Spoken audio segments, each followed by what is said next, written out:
Всем привет, с вами Хвастович Александр, ведущий проекта «Америка для успешных».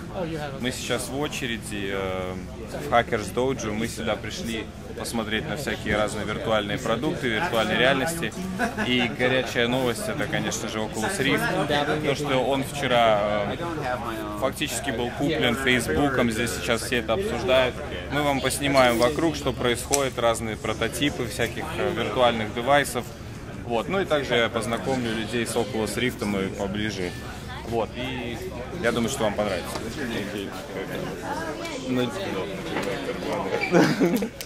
Так, ну начинается все прилично, с еды. То есть нас здесь кормят, можно подойти, взять себе сэндвич, покушать. Probably turkey. Is my guess. It looks like it is. Там уже начинается шумиха, люди потихонечку собираются. Вот. Ну, как я уже сказал, что почти все говорят об этом Oculus Rift и о покупке его Фейсбуком.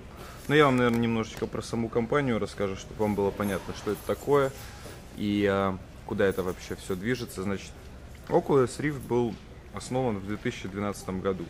Вот, и они начали сбор средств через Kickstarter. Здесь есть такая платформа, где человек может рассказать о своем проекте, показать какие-то прототипы и скидывать, ну как бы, дать свою идею людям, и люди начнут сбрасывать деньги. Вот, в 2013 году они, в принципе, закончили сбор средств, и уже был первый продукт, который начал где-то с лета 2013 года доступен. Он был доступен исключительно разработчикам, как и сейчас, в принципе, да. Вот. И из себя это представляет такой монитор, который я его потом сниму вам, который очки такие с мониторами, которые надеваются вам на голову, и вы можете видеть как виртуальная реальность, то есть телевизор прямо перед вашими глазами, управлять разными предметами, то есть, ну как бы в игре, то есть руками.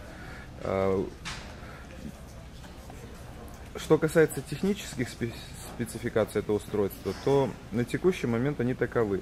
Значит, разрешение, которое поддерживает Oculus Rift, 960 на 1080 пикселей.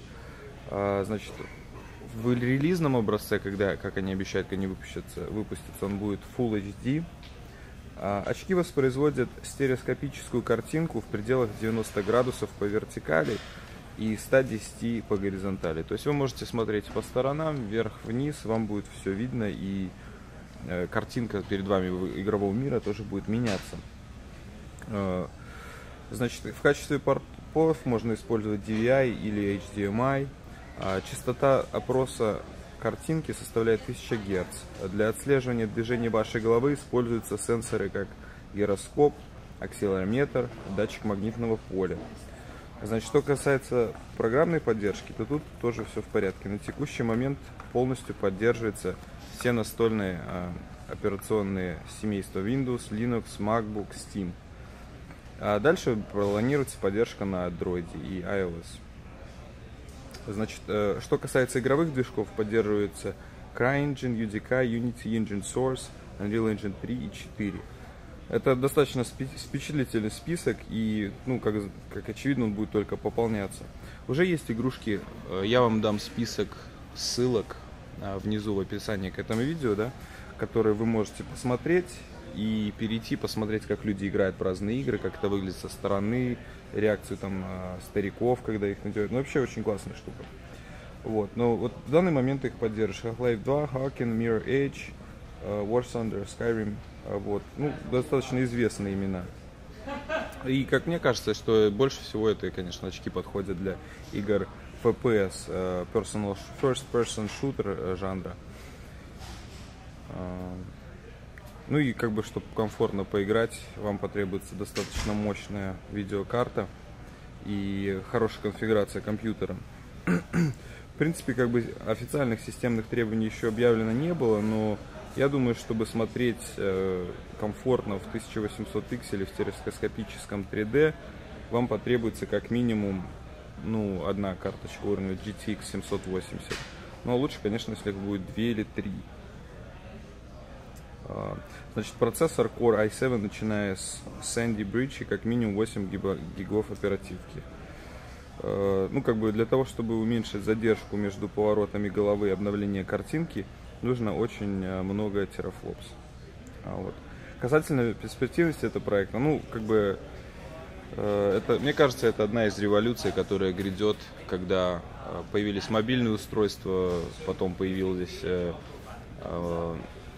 iPad, iPhone, то есть, ну, как бы вот эта мобильная революция, да, которая, когда телефоны стали как компьютеры, это, скажем так, был первый шаг. Я думаю, что Oculus Rift это второй шаг, когда мы сможем при помощи виртуальной реальности там учиться, играть в игры, двигаться, просто они могут быть еще очень активными. И я думаю, что всем стоит заценить видео, ну, как бы, которое будет внизу в описании, чтобы вы могли иметь представление, что это такое, какие перспективы это открывает. Как для общения, так для обучения и, ну, и безусловно, для игр.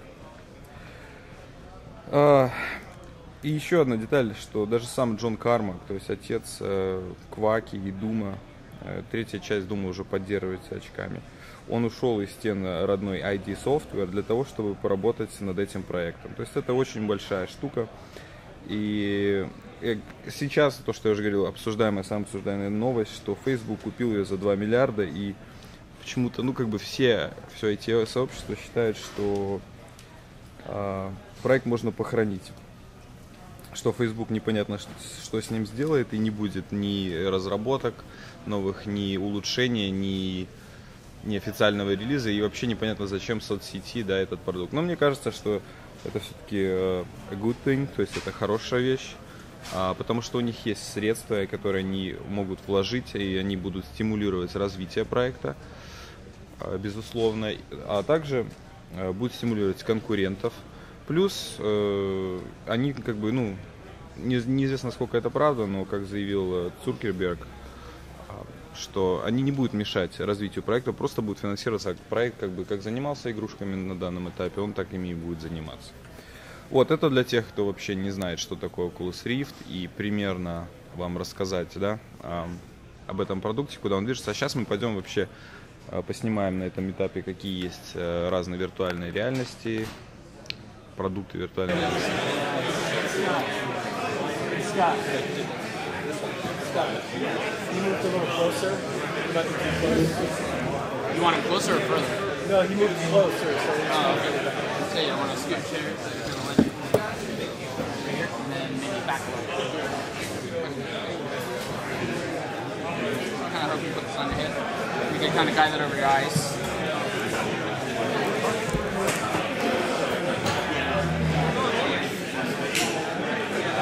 Got it?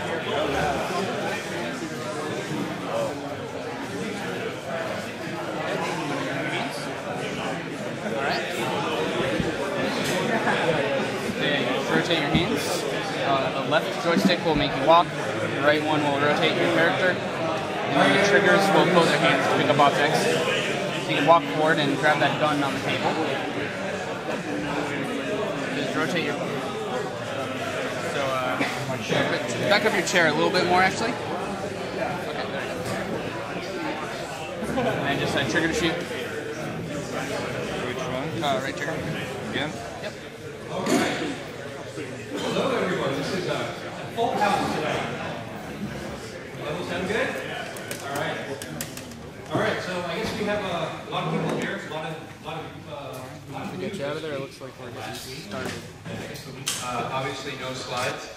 We at High Fidelity are just getting ready to start our alpha program. We've got a bunch of people, probably some people in here that are on that list. We've got just a handful of people log in the last few weeks to sort of make sure that what we've got working right now, things are running. And rather than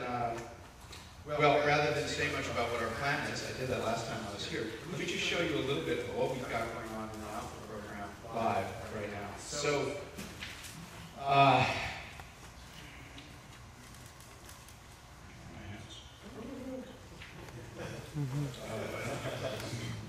wait, one more plug, just one more plug.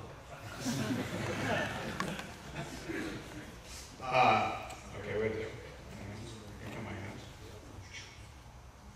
Hands waking up, hands waking up, hands waking up. Oh, there they are. Hands are waking up.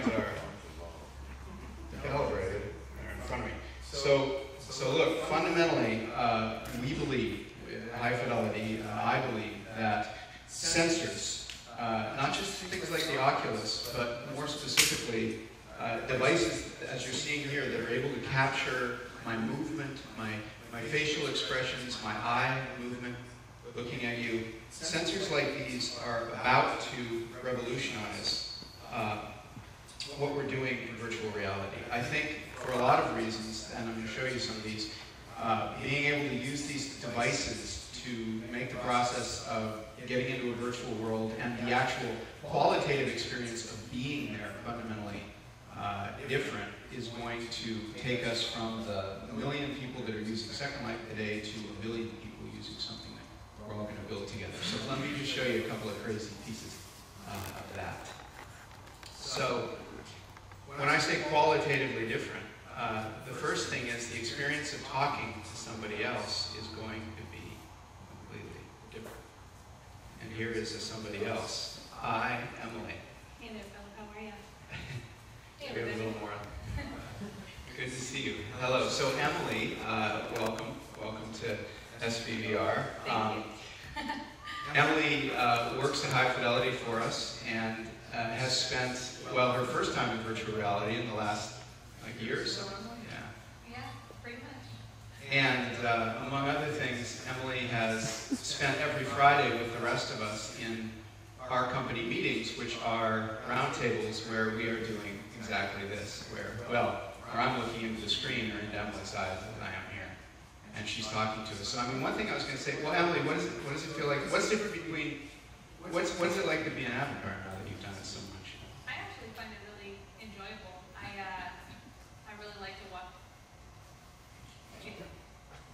Really expressive. I definitely miss the facial expression if the camera's not on, and it's a totally different experience. I just love it. So, in terms of showing you this, well, what's a good moment that you've seen at a company meeting? What comes into your mind? I just love the alpha meetups. It's the last couple of meetups that we've had just do show and tell, and one of the things that comes to mind actually is the xylophone. When you first brought that out and you showed us how to make different noises on different colored voxels, it was just mind-blowing. I can actually show some of that today. That was one of the first things we did with with our hands, basically. Now talk, whisper into my ear, Emily. Can you say something? Can you hear me on this side? A little louder. We don't have it that loud. Maybe Can okay. you hear me on this side? So one of the things that's crazy about this is the whole world of High Fidelity is completely spatial. We're going to show you a crazy demo of that in a second. We had to punch a hole in the Dojo network here, or change our software a little to run on it, so it may come in and out a little bit. But basically, first of all, the me that you're hearing and the Emily that you're hearing are happening with a latency of about 100 milliseconds. Your cell phone has a latency of 500. A voice over IP system is 700, 900. So Emily and I can cut each other off. She can nod.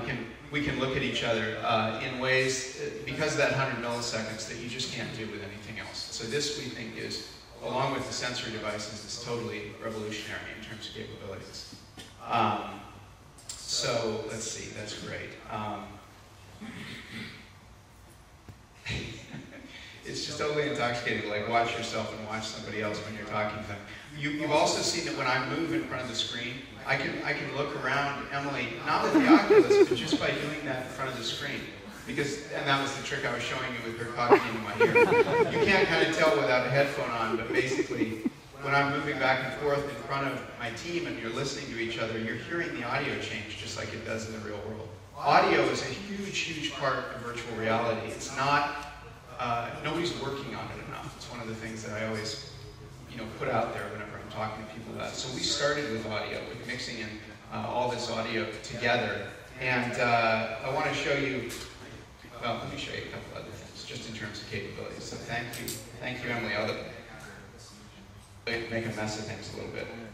So the feeling of talking to Emily is one thing, but what about building in the virtual world? Well, the other thing that's different, right, is you can build in Second Life. By clicking on things and dragging and turning, you can do the same thing in AutoCAD. But if I hit the keys here, right?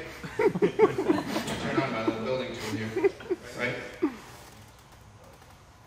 Drawing something like, you can go around Emily there. Oh, that's crazy. I'm doing this with, I'm building voxels there, solids that, she can see the same as I can. Basically, in the world, in real time, I can click down there and switch the colors. Now, one of the things that you'll see when you jump into our alpha is everything here, this tool that I'm showing you, the way that it maps the motions of my hands in the Hydra to stuff in the world, is done completely in JavaScript. So this is literally a JavaScript file called edit voxels that has support in it for the Hydra controllers, and they're being drawn in. That little UI down at the bottom of the screen, Emily, you can click on something there if you want, like delete some of the voxels. Of course, Emily can edit this thing at the same time as I do. I can do it by clicking. Just keep sort of building things here myself.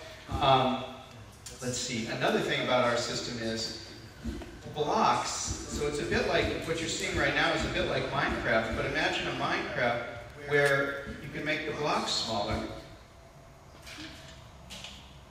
This is where the thing we're missing with controllers is not having to hold.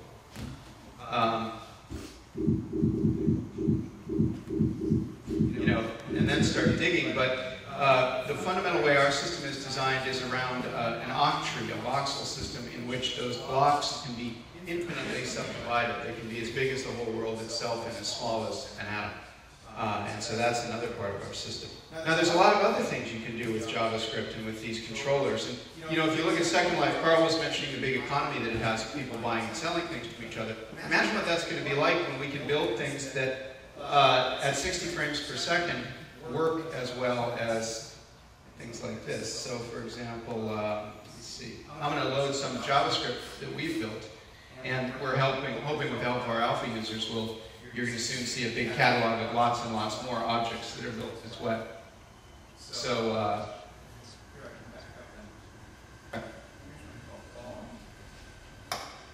now with this, I can throw balls at Emily. It was well protected. You hear it? One got stuck.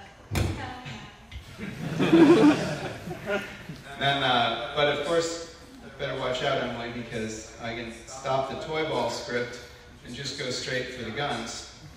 Weren't you all thinking that? Where's the gun? Find the gun. There's the gun. So now, sorry, Emily.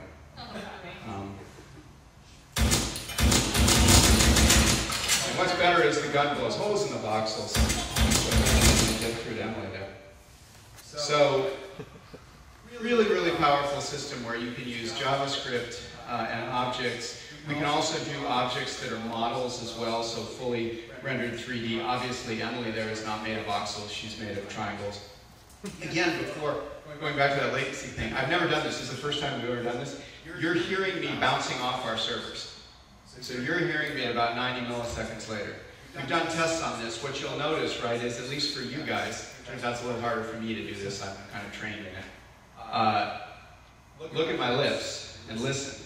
This is exactly what it's going to feel like when you're talking to somebody in the virtual world. Because there's a feature we have called loopback where I'm playing this audio through exactly as Emily's hearing it. And what you're going to experience with a little luck here is about 50 different little machines, individual processes, that are simulating the space, but each one of these, as I'm going to show you, is, oops, boy, shoot somebody. Hopefully that won't happen when I go inside the club here. So listen. You'll start hearing, oh, I'm not even close enough yet. Of course, all the sound is spatialized.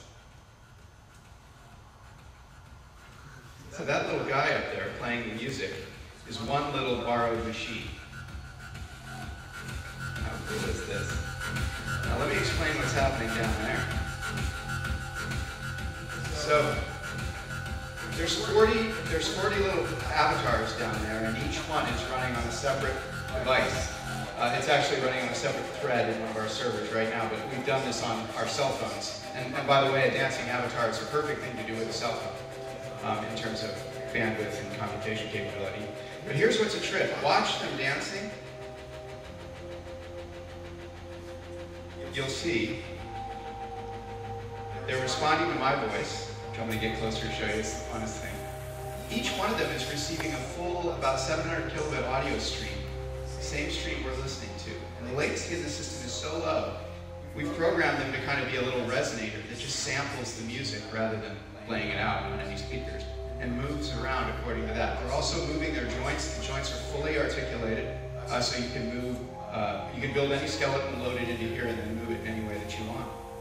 And if I get close to them, you can see that mixed audio really works. So the closest ones to me actually jump up in the air like that, while the rest of them are listening to the DJ music that they can hear. So that's pretty crazy.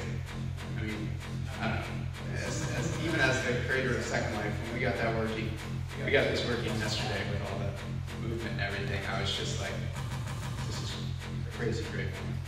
So that's about where we are in Alpha. We're just starting.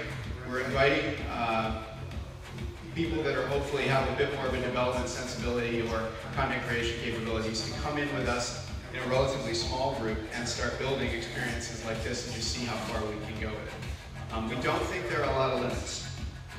The network latencies are low enough to allow this presence, as Sebastian very aptly said, this actual sense of connection and immersion with somebody. The machines are so fast, we don't even know what to do with them to slow them down.